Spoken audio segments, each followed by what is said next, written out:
एक औरत जो बच्चों को अजीबोगरीब आवाज निकाल कर ले जाती है और फिर कभी भी दिखाई नहीं देती। मैं बात कर रहा हूँ उस हाचिका कुसामा की जो 8 फीट लंबी है और बच्चों का शिकार करती है। 2008 से ही ये जापान में फेमस हो गई। अगर किसी को भी अजीबोगरीब आवाजें सुनाई देती तो वो समझ जाता कि आसपास हाचिको कुसामा है और वो बच नहीं पाएगा।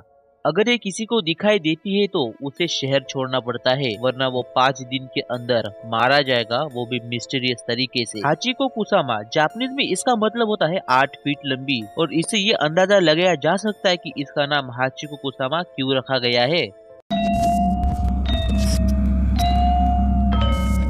तो कहानी शुरू होती है 2008 में, जब एक लड़के ने आर्टिकल पब्लिश किया और उसने वो सब कुछ बताया जो उसके साथ हुआ था, वो भी बचपन में। वो कहानी इसे सोचकर उसे आज भी रोंगटे खड़े हो जाते हैं। जापान में एक छोटा सा गांव था। अब उसने गांव का नाम तो नहीं बताया था, पर वहाँ पर उसके दादा और दादी रहते थे। उस टाइम शायद वो कुछ 8 साल का होगा। वो हमेशा ही वहाँ पर गर्मियों की छुट्टियों में जाता था।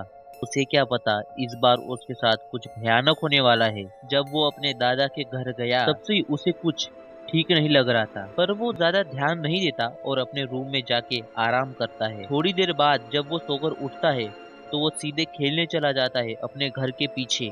उसके घर के पीछे बहुत बड़ी जगह थी और घना जंगल भी। वो वहाँ हमेशा ही खेलने जाता, तो उसे हमेशा ही कुछ अजीबो गरीब आवाज सुनाई देती और वो ज्यादा ध्यान नहीं देता। उसे वहाँ रहते हुए कुछ 3 या फिर 4 दिन हो गए होंगे शायद, पर एक दिन उसे बहुत ही ज्यादा भयानक आवाज आती है और वो भी अजीबो गरीब। पर इस बार वो ध्यान देता है क्योंकि वो आवाज उसे ही बुला रही थी, जो बहुत ही अजीब और क्रीपी थी। और इस बार वो सोचता है कि इस आवाज का पता लगाया जाए कि ये कहाँ से आ रही है। वो उस घने जंगल में ढूंढने के लिए चला जाता है, पर वो कुछ ज्यादा दूर नहीं गया था। उसने आसपास देखा पर उसे कुछ भी नहीं मिला। पर सडनली उसे 2 पैर दिखे। वो थोड़ा सा डर गया, पर उसने जब उसका फेस देखने की कोशिश की तो वो फेस उसे ही देख रहा था, वो भी एक क्रीपी सी स्माइल के साथ। उस टाइम कुछ शाम के 4 बजे होंगे जब ये घटना हो रही थी और वो अचानक ही गायब हो गई। ये देख के वो बहुत ही ज्यादा घबरा गया और भागते भागते अपने दादा के घर चला गया और उसने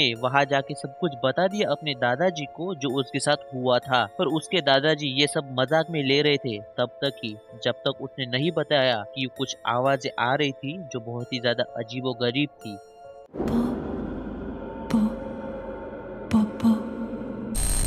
और सडनली उसके दादाजी का बिहेवियर बहुत ही ज्यादा चेंज हो गया। उस टाइम उनके चेहरे पर वो जो खौफ था वो साफ नजर आ रहा था, मानो वो सब कुछ पहले भी सुन चुके हो। वो सब कुछ बता ही रहा था कि उसके दादाजी ने खिड़कियां और दरवाजे बंद कर दिए। उसके दादाजी ने बहुत से सवाल पूछने चालू कर दिए थे। जितना उससे हो सका उसने वो सब कुछ बता दिया था।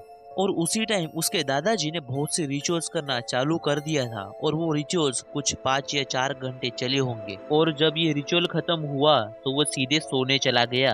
सडनली उसकी नींद खुल जाती है क्योंकि उसे विंडो नॉक करने की आवाज सुनाई दे रही थी। और जब वो अपनी विंडो की तरफ देखता है तो उसे दिखाई देता है वो विंडो पूरी तरीके से खून से लथपथ थी। और इतना देखते ही वो अपने दरवाजे की तरफ जोर से भागने लगता है और सडनली उसके दादाजी की आवाज उस दरवाजे से आ रही। उसके दादाजी ने कहा कि मैं यही हूँ, अगर तुम्हें डर लग रहा है तो दरवाजा खोलो।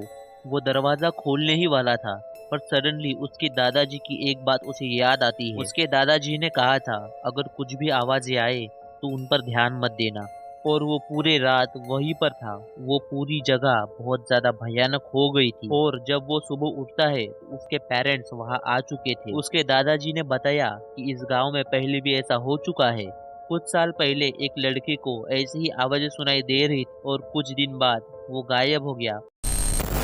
2008 में जब ये कहानी सबने सुनी तो ये एक अर्बन लेजेंड बन गई। कुछ कहानियां ये कहती है कि वो औरत मर गई किसी अननोन रीजन के कारण और तब से ही वो बच्चों का शिकार करती है। वो अपने विक्टिम्स को उनके फैमिली मेंबर्स की आवाज से बुलाती है, जिससे कारण छोटे बच्चे धोखा खा जाते हैं और वो आसान शिकार बन जाते हैं। और कुछ कहानियों को तो ये भी कहना है कि वो रिचुअल्स करती है जिसके कारण वो बच्चे पकड़ने में मदद होती है। तो ये थी एक ऐसी अर्बन लेजेंड जो अजीबोगरीब आवाज निकाल कर बच्चों का शिकार करती थी। इसलिए सतर्क रहे और सावधान रहे।